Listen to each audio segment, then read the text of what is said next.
మీ ఏం IT AI job అయితే join next it challenge. Job తెచ్చుకోండి, 5 లక్షలు తీసుకోండి. కానీ మీ అంత గంభీరమైన కంఠంలో సార్ ఓ నిదానం ఉంది. ఓ నిదానం, ఒక బేసిక్ బేసిక్ ఇన్బిల్ట్ ఇది. డిఫాల్ట్ అది బేసిక్లీ. సో ఇప్పుడు ఒక్కొక్కసారి అది అనిపిస్తుంటుంది మా మంచితనం అనేది, అంటే ఇవాళ ఉన్న కాలంలో is it good or is it bad అనేది అది వస్తూ ఉంటుంది. ఎలాంటి సందర్భాలు అనిపిస్తుంది సార్ అలా? అంటే మీరు ఎక్కువ అడ్జస్ట్ అయ్యి మనం ఒకటి అడ్జస్ట్ అయినప్పుడు అది వస్తూ ఉంటుంది. వన్స్ అడ్జస్ట్ అయిపోయి వచ్చేసరికి టేక్ ఇట్ ఫర్ గ్రాంటెడ్ కింద. అవును, అంతే కదా. అదొకటి. ఎవరికైనా సహాయం చేసిన తర్వాత ఏమైపోతుందంటే అది it is becoming like A rule that ప్రతిసారి వారు వచ్చినప్పుడు వాళ్ళు అడిగినప్పుడల్లా మనం చేయాల్సిన ఒక కండిషన్ లాగా. అప్పుడు కొంచెం కష్టం అనిపిస్తూ ఉంటుంది. తను అదే చెప్తూ ఉంటుంది, ఏమండి మీరు హెల్ప్ చేస్తున్నారని మీరు అనుకుంటున్నారు, గుడ్, తప్పే లేదు. బట్ ఓపెన్గా చెప్తున్న సీక్రెట్, ఓపెన్గా చెప్తున్న విషయం ఏంటి, దే ఆర్ ఎక్స్ప్లాయిటింగ్ యూ అని. అది మీరు నేర్చుకోండి అని. అందుకే నో అని చెప్పడం కూడా చాలా కష్టం అమ్మ. అది నేర్చుకోవాలి. ఈ వయసులో ఇప్పుడిప్పుడే నేర్చుకుంటున్నాను నేను. ఈ మధ్య చెప్పిన ఒక 4 నోలు చెప్పండి సార్. అంటే క్యారెక్టర్స్ కావచ్చు, లేదు సినిమాలకి నో అని చెప్పనమ్మా.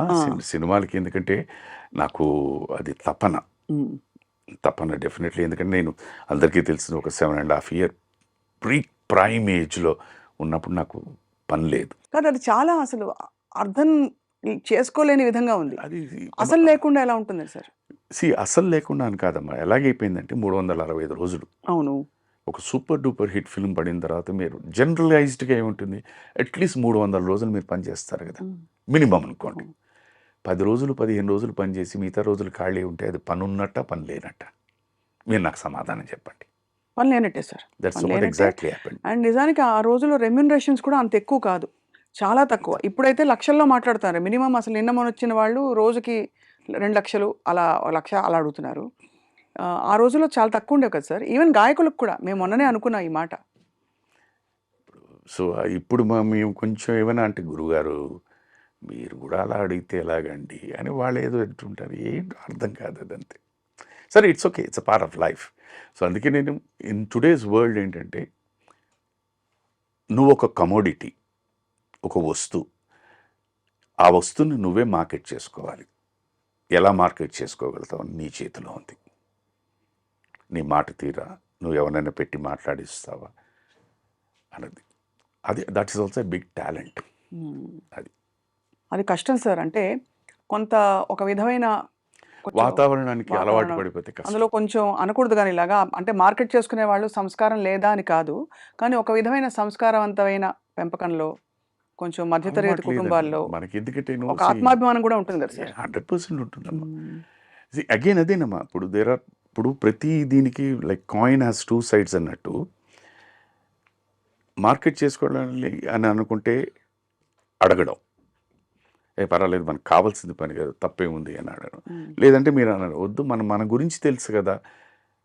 నేను అలాగే ఎలా ఆలోచిస్తానంటే, నా గురించి తెలుసు, నా కేపబిలిటీస్ ఏమిటి తెలుసు, నా పర్సనాలిటీ ఏమిటి తెలుసు. ఇప్పుడు నేను వెళ్ళి వాళ్ళని వెళ్ళేసరికి వాళ్ళని ఇబ్బంది పెడుతున్నానేమో అనే భావన నాకు ఉంటుంది. ఒకానొక సందర్భంలో, పేరు ప్రస్తావించను కానీ, ఒక సందర్భంలో నేను ఒక టెలివిజన్ సీరియల్ షూటింగ్ జరుగుతోంది, రైట్. ఆ ఇంటి మేము ఏ లొకేషన్ అయితే షూటింగ్ చేస్తున్నాం ఆపోజిట్లో నేను ఎప్పుడో పనిచేసిన ఒక అసిస్టెంట్ డైరెక్టర్ గారు, వారు ఇప్పుడు పెద్ద డైరెక్టర్, వారి ఆఫీస్ అక్కడ ఉన్నారు అంటే ఓకే, జస్ట్ ఒక హలో చెప్పడానికి నేను వెళ్ళాను. ముందు వెళ్దామా లేదా అంటే నా కలీగ్ ఎవరో వెళ్దామండి అని. అక్కడికి వెళ్ళిన తర్వాత నేను వచ్చాను ఇలాగా అని చెప్పేసారు. కుర్రాడు ఎవరు వచ్చి, లేరండి ఆయన బిజీగా ఉన్నారు, తర్వాత రమ్మండి అని చెప్పేశారు. ఐ సెడ్ ఫైన్ అని వెళ్ళిపోయాను. నేనేమి దానికి it didn't even touch my. I said maybe వాళ్ళు ఏదో డిస్కషన్లో ఉన్నారని వచ్చేసాను. తర్వాత ఒక 2 రోజుల తర్వాత, సార్ మీరు వచ్చి వెళ్ళారా? నేనేనండి. ఐఎమ్ సారీ అండి అన్నారు. అంటే మీరు వచ్చి వెళ్ళారు నా వాడు చెప్పలేదండి అని. I said okay sir, cool, అయిపోయినట్టు, లీవ్ ఇట్, అవుట్, వదిలేండి. సో అక్కడ నాకు వచ్చిన ఇన్ఫర్మేషన్ ఏంటి, ఆ కుర్రాడు వచ్చింది, సార్ సినిమా షూటింగ్ అంతా అయిపోయింది, వేషాలు ఏమీ లేవని చెప్పమన్నారండి అని. So then I realised, okay, ఓహో ఇలా కూడా ఉంటుందేమో. అందుకని వద్దు, డోంట్ డిస్టర్బ్ ఎనీవన్. యాక్సిడెంటల్లీ ఎదురుపడ్డాం అనుకోండి, ఎలా ఉన్నారండి, బాగున్నారా, కట్. అది తప్పు అంటే తప్పు, అది రైట్ అంటే రైట్, వదిలేయడమే అది. ఇవన్నీ చాలా చిన్న చిన్నవే విషయాలైనా కూడా కొంచెం ఇబ్బందే సార్. ఇబ్బంది అని కాదమ్మా, ఇప్పుడు అదే చెప్తున్నాను. అందుకనే నేను ఎలా తీసుకుంటాను, నేను ఇది తప్పు అని కూడాను అదే అర్థం చేసుకోవడం. వారికి ఏంటి, డే ఇన్ డే అవుట్ లెటర్సే ఒక 6 నెలలండి, లేకపోతే సంవత్సరం అనండి, లేకపోతే 2 సంవత్సరాలండి, రోజు నాలాగే ఎవరో ఒకళ్ళు వస్తూనే ఉంటారు ఆర్టిస్ట్ వేషం కోసం. ఆయన చూసి చూసి చూసి ఆయనకి విసుకొచ్చి ఉంటుంది. కరెక్ట్గా భోంచేసే టైంకి ఇలా ఎవడో వచ్చాడంటే బహుశా ఇదేమో అని అనుకుని ఉంటారు. అనుకునే ప్రమాదం ఉంది. కరెక్టే అదే. సో నువ్వు అలాగా ఆలోచించావనుకోండి, అది తప్పుగా అనిపించదు. దాని నుంచి నేను నేర్చుకున్న పాఠం వద్దు. కానీ ఆశ్చర్యం ఏంటంటే సార్, మీరు శైలజ గారు ఒక కొంతకాలం అవకాశాలు రాలేదన్నారు కదా! ఆ టైంలో ఇంత పెద్ద లెజెండ్, దిగ్గజం బాలు గారు ఇండస్ట్రీలో ఉన్నారు. చాలామందికొచ్చే ప్రశ్న ఇది. వారు ఒక 2 మాటలు చెప్పేస్తే అయిపోతుంది కదా! ఒక నలుగురు చెప్తే అని. అది బహుశా వారి ప్రిన్సిపల్స్‌కి వారు ఎవరిని ఎప్పుడు చరణ్ గారినే ఆయన ఎప్పుడు కూడా పాడిచ్చు అని చెప్పరు. అలాంటిది సార్‌ని తెలిసిన వాళ్ళందరికీ తెలుసు. కానీ ఈ ప్రశ్న రాక మానదు. వస్తుంది. బట్ ఆయన కూడా ప్రాక్టికాలిటీ కోసం. ఇప్పుడు విచిత్రం ఏంటంటే మా ప్రశ్న ఎప్పుడు వస్తూనే ఉంటుంది. మీరు ఇప్పుడు అడిగిన దీని గురించే శైలజ గారు చెప్పారు ఇంటర్వ్యూలో, అన్నయ్య ఎవరికి రికమెండ్ చేయరని. అని చెప్పారు ఆవిడ. అవును. నేను చెప్పాను, సార్ హిమ్సెల్ఫ్ హెస్ టోల్డ్, అవును. నేను ఎవరికి చెప్పనండి నా చెల్లెలు పాడుతుందని, ఎందుకంటే వాళ్ళకి తెలుసు పాడుతుందని. అవును. బాగుంది, కేపబిలిటీ ఉంటుంది, వాళ్ళే పిలుస్తారు.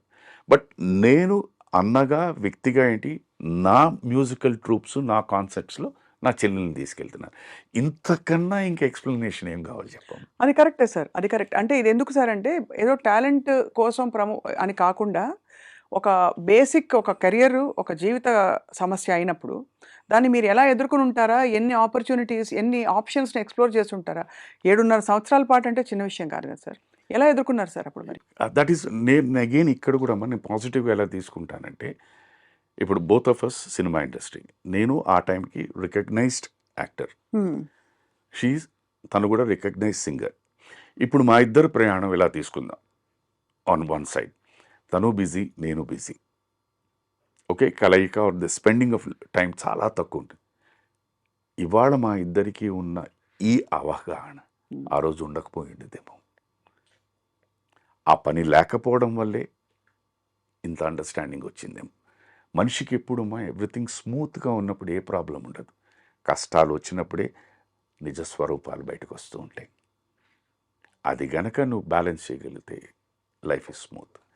సో బహుశా మా ఇద్దరిని ఈ అండర్స్టాండింగ్ ఇలా ఉండడం కోసమే భగవంతుడు ఇది చేసాడేమో అని నేను అనుకుంటాను. ఇది ఇప్పుడు ఆఫ్టర్ థాట్ సార్. అప్పటి పరిస్థితుల్లో అంతేనండి. How did you swim through and మీ తర్వాత మీ ద్వారాలు ఎలా తెరుచుకున్నాయి? బేసిక్గా అప్పుడు ఉన్నప్పుడు ఏవో చిన్న చిన్న వస్తువులు ఉంటాయి కొనుక్కున్నవి. సో ఫస్ట్ మన ఇంట్లో ఏం చేస్తాం, ముందు పెట్టేస్తాం, వన్ బై వన్ అది అమ్మేయడమో ఏదో చేస్తాం. That's how I went through. తర్వాత ఏం చేయాలి అని సరే మళ్ళీ నేను I went to Taj Coromandel, మళ్ళీ ఉద్యోగం చేయడానికి అడిగాను, నవ్వారు. నా క్లాస్మేట్స్ వాళ్ళందరూ చిన్న చిన్న బిజినెస్లు చేస్తూ ఉంటారు, వాళ్ళ దగ్గర అడిగాను. అప్పటికి ఎన్ని సినిమాలు అయిపోయాయి మీవి? అంటే నేను ఎన్ని సినిమాలు అయిపోయామని పక్కన పెట్టండి, I'm talking about a film called Shiva. దాని తర్వాత జరిగింది. ఎక్కడికి వెళ్ళినా కూడా people will talk about only Shiva. నా క్లాస్మేట్స్ వాళ్ళు ఉన్నారు, వాళ్ళు వచ్చిన నువ్వేం చేస్తావురా, డ్రైవింగ్ వచ్చు, పిఆర్ఓ చాఫర్ కమ్ పిఆర్ఓగా చేస్తాను, మీ బిజినెస్లు ఎవరో వస్తుంటారు తీసుకురావడం చూపించడం ఇవి అని నవ్వేశారు. అది it is not that they didn't want to give me, but వాళ్ళు they felt it a delicate thing అనమాట. అలాంటి తరుణంలో నిజంగా నాకే కాదు, నాలాంటి ఎంతోమందికి ఎన్నోసార్లు చెప్పింది, భగవంతుడు టెలివిజన్ అన్నది ఒక వరప్రసాదం కింద పంపించాడు. ఆ వరప్రసాదం ఏంటంటే నా జీవితమే కాదు, నాలాంటి ఎంతోమంది జీవితాల్ని రోడ్డును పడేయకుండా చాలా గుప్తంగా కాపాడేసింది. అందుకని టీవీకి ఎప్పుడూ నేను రుణపడి ఉంటాను. This is a fact. ఓహో ఆహా అని లేకపోయినా అట్లీస్ట్ ఎవరి దగ్గర చేయి జాచకుండా, ఎవరిని ఏమీ అడగకుండా ఉన్న దీంట్లో మేము వి లివ్డ్. That is thing. ఇది ఫ్యాక్ట్ దీంట్లో. ఎందుకంటే నాకు ఇప్పుడు మీరు ఇందాలు అన్నారు, నేను సార్ దగ్గరికి వెళ్ళి నేను అడగచ్చు, నేను కాకపోయినా ఓకే, నాకేదో నామోషి అనుకుని పక్కన పెడతా. తను అడగచ్చు, సార్కి పరిస్థితి తెలియదు. బట్ ఆయన కూడా పెద్ద మనసుతో నేను ఏమైనా హెల్ప్ చేయనా అని అడిగితే వీళ్ళ మనసులు నొచ్చుకుంటారేమో అని ఆయన అడగలేదు. అడగరు, అవును. మేము కూడా ఎందుకు అని చెప్పి ఆయన పరిస్థితి, ఆయన సంగతి మాకు తెలుసు కనుక వెళ్తే it is very easy. But వద్దు. మా ఇద్దరి భావన ఎలాంటిదంటే, ఒక్కసారి చేయి జాచితే అది అలవాటు, అది జబ్బు, అది disease, like any other disease. అది అలవాటు పడిపోయామనుకోండి, ఇట్స్ వెరీ డేంజరస్. అది నేను ఇప్పుడు చూస్తున్నాను. ఎందుకంటే నా దగ్గరికి ఎంతెంతమంది వస్తారు, ఐ నో. అండ్ ప్రతిసారి వచ్చినప్పుడు ఏదో ఒకటి చెప్తూనే ఉంటుంటారు. అది అలవాటైపోతుంది. ఐ ఫీల్ హ్యాపీ దట్ నేను అలా లేను. I feel happy. అది మీరు ఎలాగైనా తీసుకోవచ్చు. You take its which ever word you want, you can do it. But I'm happy. I live my life. పొదుపు చేస్తారా సార్ ఇప్పుడు కూడా బాగా? అంటే మై ఇప్పుడు మై మై క్యాషియర్ ఇస్ తనేనమ్మా. తనే. పెళ్ళైన రోజు మన్నాడు నేను పనిచేసిన తాజ్ కోరమండల్ హోటల్కి తీసుకెళ్ళి ఇద్దరం కూర్చొని నేనేమిటి, నా అలవాట్లు ఏమిటి, నా ప్లస్లు ఏమిటి, నా మైనస్లు ఏమిటి అన్నీ చెప్పేశాను. I set hence fourth you take care of it. ఏమైనా కావాలన్నా తన్నే అడుగుతాను. తర్వాత ఒక బడ్జెట్ పెట్టేసింది, మంత్కి మీకు ఇంత ఇస్తాను. అది మీరు ఒక రోజులో ఖర్చు పెట్టుకుంటారా, నెలలో ఖర్చు పెట్టుకుంటారా, దాచుకుంటారా, నాకు అనవసరం. సో మళ్ళీ నేను నెక్స్ట్ టైంకి వెళ్ళినప్పుడు ఇవన్నీ వస్తాయని వాట్ హ్యాపెండ్, అప్పుడు లెక్కలు అడుగుతూ ఉంటుంది. It's a good thing. తను చాలా పొదుపు అమ్మ, చాలా పొదుపు.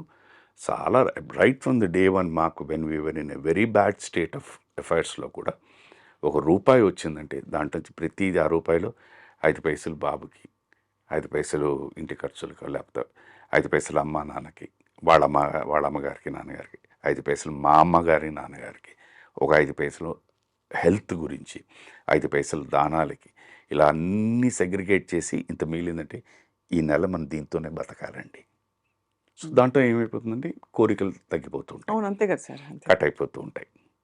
సో 1 by 1 నాకు రెగ్యులర్గా వన్స్ ఇన్ అవే రెస్టారెంట్స్కి వెళ్ళాలని నాకు ఒక కోరిక ఉండేది. అది మెల్లిగా సో ఆ తగ్గిపోవడం జీవితంలో అంటే ఆ అలవాటు కూడా పోతుంటుంది.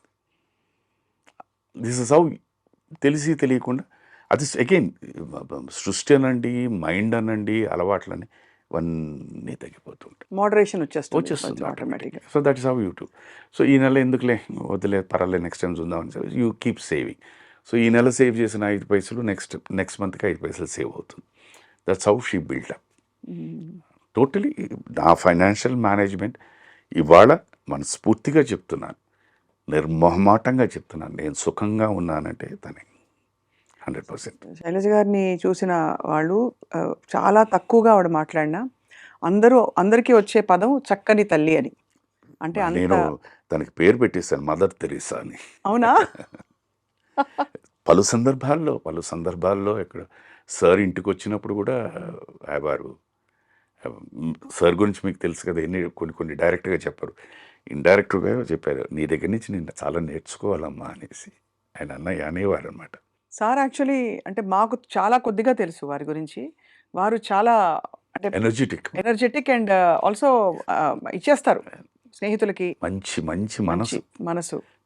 అదే నేను ఎప్పుడు చెప్పేదమ్మా, ఆయన సింగింగు, ఆయన యాక్టింగు, ఆయన మ్యూజిక్ డైరెక్షన్, ఆయన యాంకరింగ్, ఇవన్నీ ఒక శిఖరం అంటే వ్యక్తిగా ఆయన ఇంకో శిఖరం అమ్మ. Such a good heart. అది వి మిస్ దట్. మంచి జ్ఞాపకాలు మీకు ఉండుంటాయి కదా సార్. వండర్ఫుల్ అమ్మా. ఆయనతో నేను నేర్చుకున్నది ఏంటంటే, ఎప్పుడూ ఎవరి గురించి చెడుగా మాట్లాడరు. ఎందుకు అని అంటారు అంటే, ప్రతి వ్యక్తిలోని ఏదో బలహీనత ఉంటుంది, ఏదో మంచితనం ఉంటుంది. బలహీనత మనకి ఇది బలహీనత అని తెలిసిన తర్వాత నేర్చుకుని మనం పాటించకుండా ఉండాలి.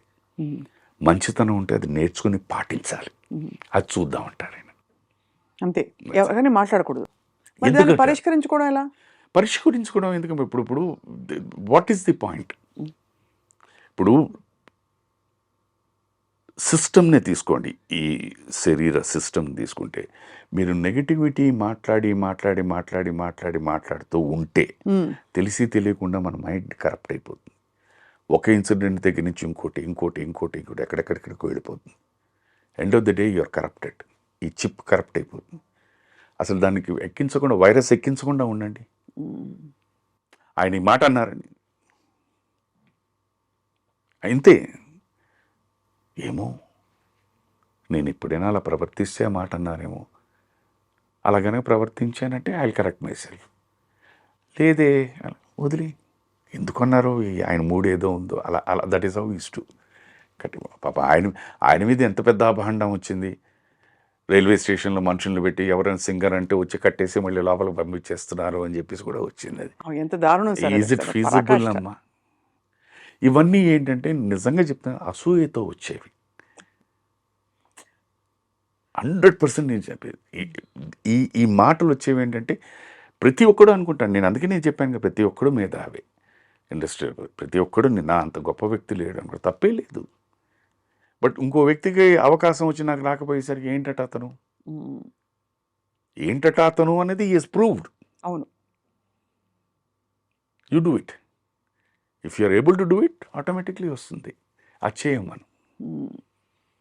And for more videos, Please subscribe to iDream. Please subscribe to iDream. Please subscribe iDream. And please subscribe to iDream. For more videos, subscribe to iDream. please like, share and subscribe to the channel. Congratulations, iDream. Subscribe to iDream. Subscribe to iDream. So subscribe to iDream Media. iDream ki iDream team andarki huge congratulations. Please subscribe iDream Media. Please subscribe to iDream. Subscribe iDream. Please subscribe to iDream. iDream అంటే నా కళల channel subscribe చేసుకున్నారు. నోరు తిరుగుతలేదు, మీరైతే గంట గుర్తు కొట్టండి. For more such videos, please subscribe to iDream. Subscribe to iDream. Please subscribe to iDream. Please subscribe iDream Media. Please do subscribe to iDream. Please subscribe to iDream Media. For best entertainment and information, please subscribe iDream. And don't forget to subscribe to iDream.